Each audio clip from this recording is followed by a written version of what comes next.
पंजाब दी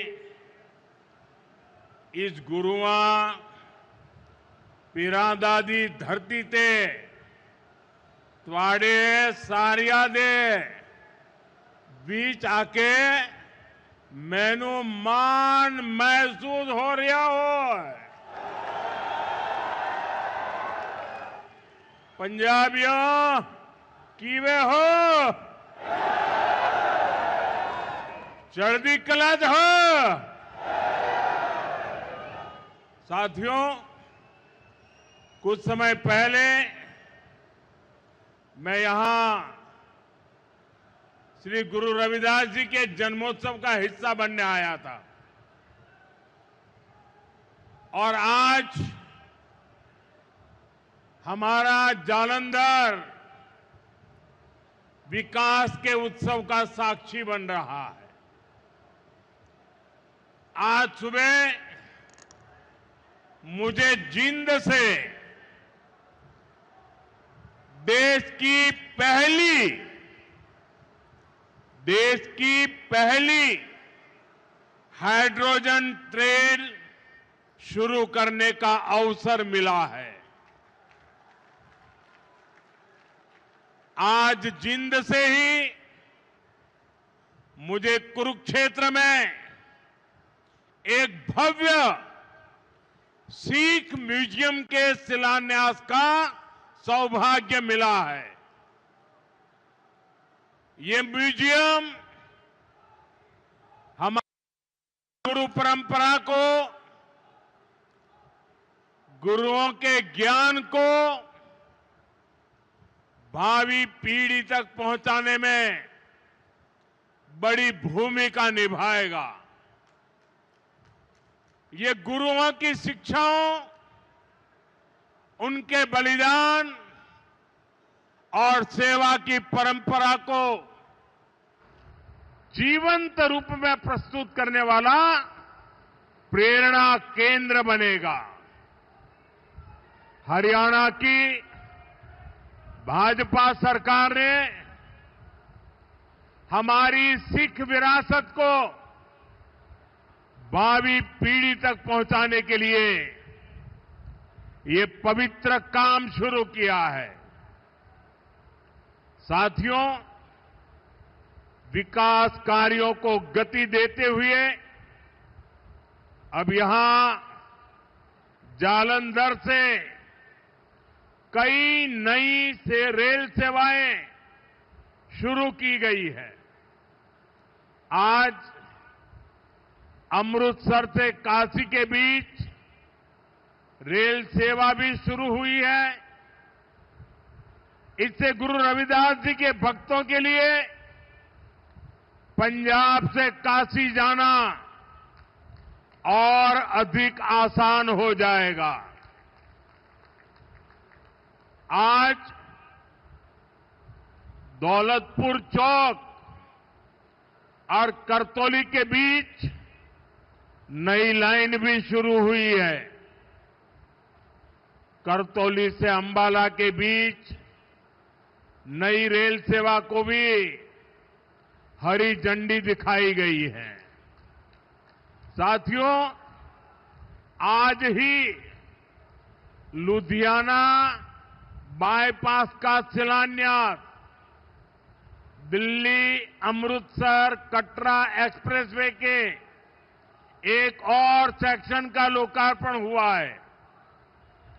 मैं ऐसे हर प्रोजेक्ट के लिए देशवासियों को और खास तौर पर पंजाब के मेरे भाई बहनों को बहुत बहुत बधाई देता हूं। आज भारत सरकार कनेक्टिविटी के,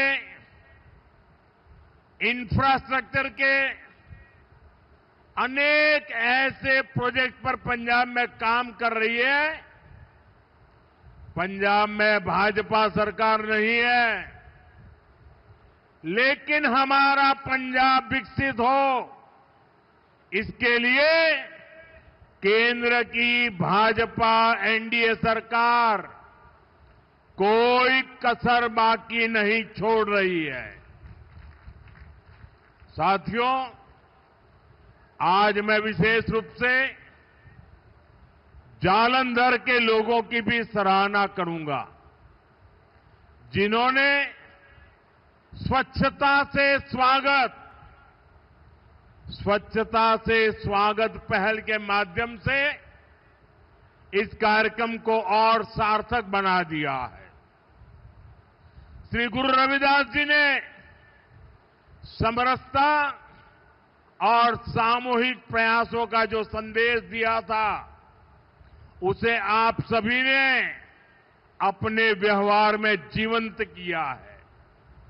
ये अभियान कर्तव्य भावना का भी उत्तम उदाहरण बन रहा है।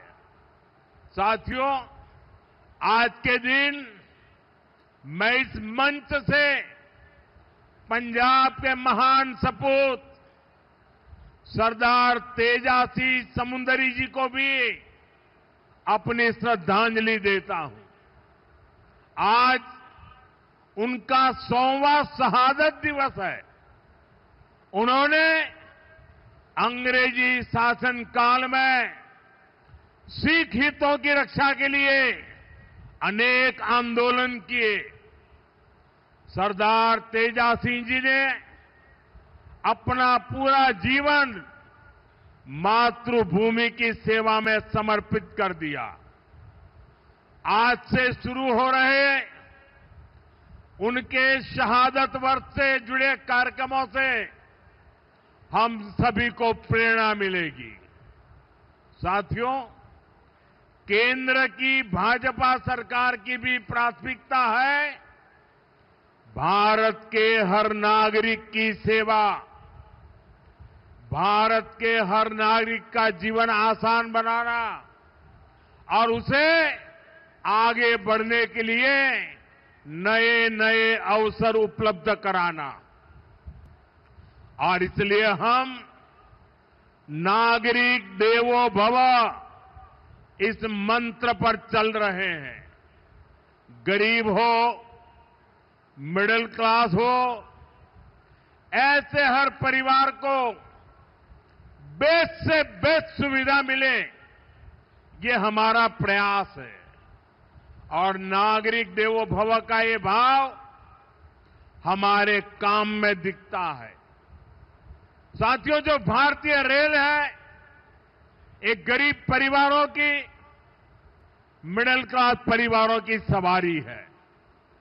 लेकिन 2014 से पहले तक रेलवे की क्या स्थिति थी, ये आप अच्छे से जानते हैं।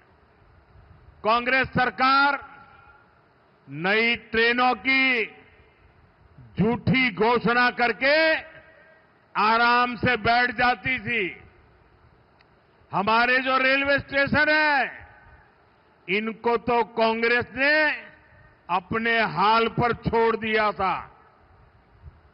यहां तक कि अंग्रेजों के जमाने में जो स्टेशन बने थे, उनकी सूध लेने वाला भी कोई नहीं था। साथियों, भारतीय रेल का नेटवर्क इतना विशाल है कि रोज उसमें जितने यात्री सफर करते हैं, उतनी तो कई देशों की आबादी भी नहीं है। रेलवे के विकास के जो काम आज हो रहे हैं, ये 30-40 वर्ष पहले हो जाने चाहिए थे। लेकिन पहले की सरकारों की प्राथमिकता में ये काम था ही नहीं। गरीब और मिडिल क्लास को भी सुविधा चाहिए, इनको भी साफ सफाई चाहिए, इनके समय की भी एक वैल्यू है। ये पहले की सरकारें चर्चा तक नहीं करती थी। साथियों, ऐसी सोच से विकसित भारत नहीं बन सकता था। इसलिए बीते वर्षों में भाजपा सरकार ने स्थितियों को बदलना शुरू किया। आज पूरे देश में रेलवे स्टेशनों का कायाकल्प किया जा रहा है।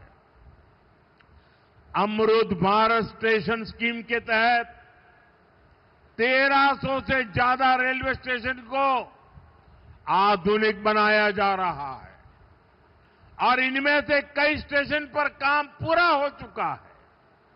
आज ऐसे ही 75 स्टेशन का लोकार्पण किया गया है। साथियों, जब आप यहां जालंधर कैंट स्टेशन में जाएंगे तब आपको एहसास होगा कि वाकई हमारा देश विकसित राष्ट्र बनने की ओर बढ़ रहा है। ये केवल स्टेशन नहीं है, ये एक प्रकार से सिटी सेंटर है। जालंधर कैंट स्टेशन आधुनिक भी हुआ है और इसकी कैपेसिटी भी बहुत बढ़ गई है।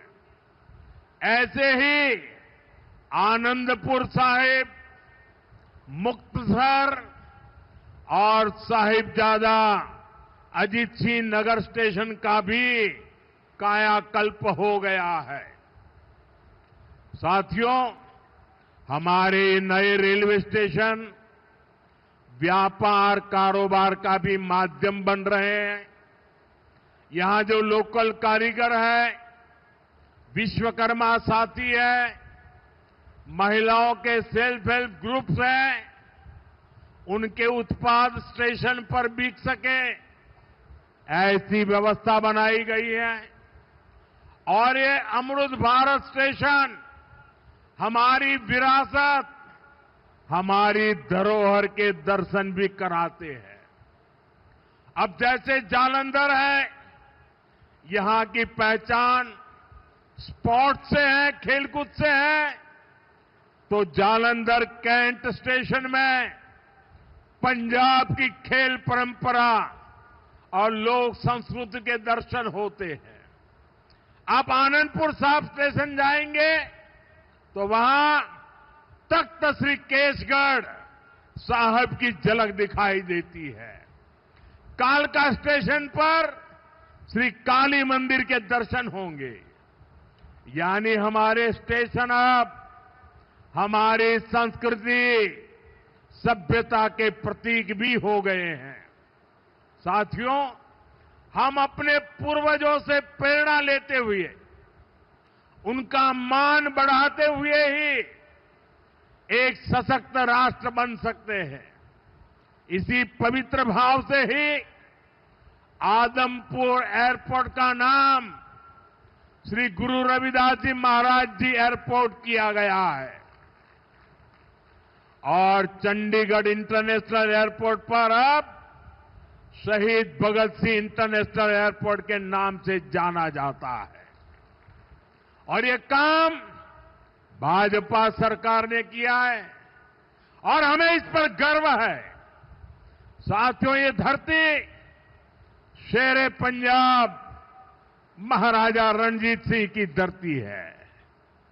महाराजा रणजीत सिंह के शासन में खुशहाली भी थी, सुरक्षा की गारंटी भी थी और समाज में सद्भाव भी था। लेकिन पंजाब में आज क्या हो रहा है, ये किसी से छिपा नहीं है। यहां विज्ञापनों के दम पर विश्वासघात की तस्वीर छिपाई जा रही है। आज पंजाब में कानून व्यवस्था बेहाल है। कब कहां गैंगवॉर हो जाए, किस दिशा से गोलियां चलने लगे, कोई कह नहीं सकता। यहां व्यापार कारोबार करना मुश्किल हो गया है। सरेआम लोगों से फिरौती मांगी जा रही है। पुलिस थाने तक सुरक्षित नहीं है। आए दिन थानों पर अटैक होते हैं और सबसे दुखद तो ये है कि पंजाब का भविष्य भी बर्बाद किया जा रहा है। नशे के सौदागर खुलेआम घूम रहे हैं। पंजाब के युवाओं को नशे के दलदल में धकेला जा रहा है। साथियों, आज यहां जो लोग पंजाब की सत्ता में बैठे हैं, ये लोग बहुत घमंड से देश की राजनीति बदलने का दावा करते थे, लेकिन आज इनकी सच्चाई देश देख रहा है। 2-3 दिन पहले ही दिल्ली में इनके एक नेता को अदालत ने दोषी करार दिया है। उस पर दोष दंगे कराने का है, दोष एक पुलिस के आईबी अधिकारी की हत्या का है। और इन लोगों की बेशर्मी देखिए, अदालत ने सबूतों के आधार पर फैसला दिया, लेकिन ये लोग कोर्ट के फैसले पर सवाल उठा रहे हैं। ये लोग अदालत के फैसले भी मत मजहब उसमें भी ढूंढ रहे हैं, क्योंकि इनके वोट बैंक का सवाल है। साथियों, कुछ दिन पहले ही गुजरात में इनके एक एमएलए को कोर्ट ने 7 साल की सजा सुनाई है। ये सजा सरकारी अधिकारियों पर हमले और वसूली के मामले में सुनाई गई है। वसूली, उगाही, अवैध कब्जे, ये सब इनकी राजनीति का ट्रेडमार्क बन चुके हैं। ऐसे ही अनेक मामलों में कई सारे लोग तो अभी जमानत पर बाहर चल रहे हैं। यहां पंजाब में ही देखिए, जिसको स्वास्थ्य मंत्री बनाया उसको घूसखोरी के चलते बर्खास्त करना पड़ा। एक मंत्री पर मनी लॉन्ड्रिंग जैसे गंभीर आरोप है। इनके एमएलए घूस लेते हुए रंगे हाथ पकड़े जा रहे हैं। ऐसे गिनते जाएंगे तो इनकी सरकार और इनकी पार्टी में कम ही लोग मिलेंगे जिन पर कोई दाग न हो। साथियों, जनता की सेवा का काम साफ नियत से होता है, ईमानदारी की भावना से होता है, लेकिन आज जो पार्टी पंजाब में सरकार में है, उसकी ना नीयत साफ है और ना ही वो ईमानदार है। उसकी पहचान ही कट्टर बेईमान पार्टी की है। साथियों, केंद्र सरकार अपनी तरफ से हर संभव प्रयास कर रही है कि पंजाब की जनता को केंद्र की हर स्कीम का लाभ मिले, लेकिन कट्टर बेईमान पार्टी की सरकार में यहां लूट का खुला खेल चल रहा है। बीते 12 वर्षों में केंद्र से पंजाब को लाखों करोड़ रुपए भेजे गए। इस पैसे से गांव के रास्ते बनते, नहरें बनती, मंडियां बनती, लेकिन पंजाब सरकार ने उस पैसे को सही जगह खर्च नहीं किया।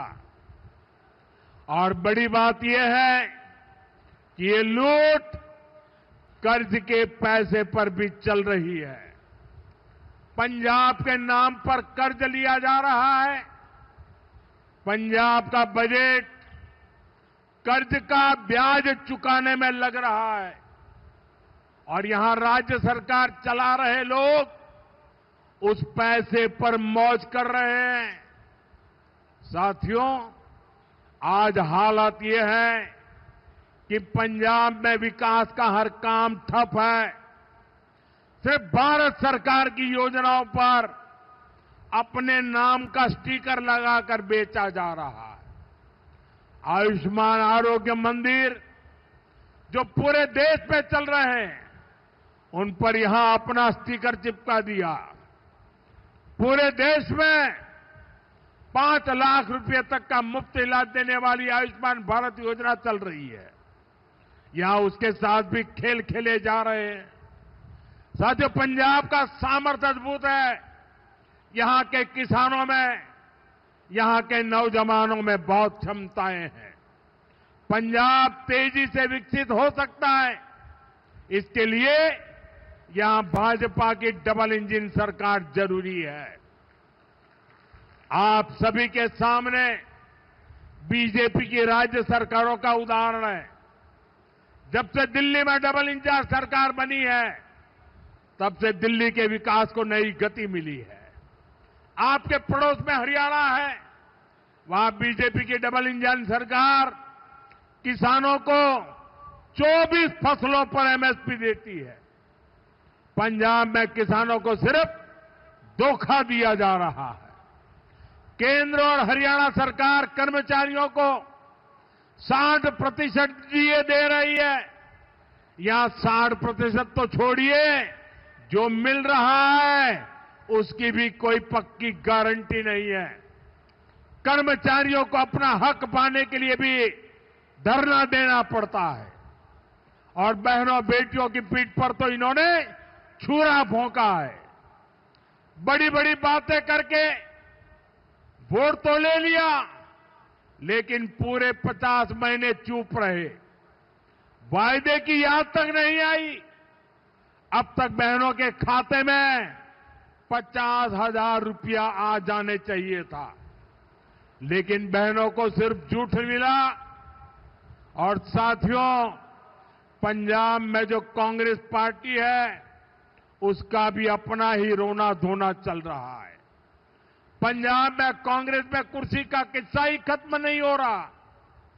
ये इसलिए नहीं लड़ रहे कि पंजाब का हित कैसे होगा। इनकी लड़ाई इसलिए है कि इनकी जो कुर्सी है वो किसके पास रहेगी। और साथियों, अकाली दल का भी यही हाल है। वो भी अपने ही स्वार्थों में उलझे हुए हैं। उनको भी पंजाब के लोगों की कोई परवाह नहीं है। साथियों, पंजाब में असली बदलाव भाजपा ही ला सकती है। पंजाब को विकसित बनाने का काम भाजपा ही करेगी। पंजाब को आत्मनिर्भर बनाने का काम भाजपा ही करेगी। पंजाब में नया निवेश आए, पंजाब में रोजगार के नए अवसर बने, पंजाब में बड़े प्रोडक्ट दुनिया के कोने कोने में पहुंचे, ये काम राज्य में बीजेपी की सरकार ही करेगी। साथियों, आज जालंधर आया हूं तो पंजाब के युवाओं से और जो खेलकूद की दुनिया में है, स्पोर्ट्स फील्ड में है, उनसे विशेष तौर पर अपनी बात कहूंगा। मुझे पंजाब के युवाओं के सामर्थ्य पर बहुत भरोसा है। हमने देखा है कि खेल के मैदान में पंजाब के युवा कैसे भारत की आन बान शान को ऊंचा रखते हैं। आज स्पोर्ट्स के गुड्स के लिए मशहूर इस शहर से मैं पूरे पंजाब के युवा साथियों से कहना चाहता हूं, ये आपके लिए अवसरों का समय है। खेलो इंडिया अभियान आपके लिए चलाया गया है। खेलो इंडिया स्पोर्ट्स पॉलिसी आपके लिए लाई गई है। आज भारत में नई स्पोर्ट्स इकोनॉमी विकसित की जा रही है। इस नई इकोनॉमी के केंद्र में जालंधर का स्पोर्ट्स मैन्युफैक्चरिंग इकोसिस्टम है। इस नई इकोनॉमी के केंद्र में कोच है, स्पोर्ट्स मेडिसिन है, स्पोर्ट्स साइंस है, स्पोर्ट्स यूनिवर्सिटीज है, सेंटर ऑफ एक्सीलेंसी है, स्पोर्ट्स स्टार्टअप्स है। साथियों, अभी मैं ऑस्ट्रेलिया और न्यूजीलैंड गया था। वहां इस विजन को लेकर काफी सारे समझौते हुए। मैं सभी युवाओं से कहूंगा, आप स्पोर्ट्स से जुड़िए, स्पोर्ट्स की दुनिया में अपना परचम लहराइए। हमारी सरकार हर तरह से आपके साथ है। साथियों, हमें पंजाब की आन बान शान को नई ऊंचाई पर ले जाना है। हमें पंजाब का नया भविष्य बनाना है। मोदी हरदम हर पल पंजाब के लोगों के साथ है।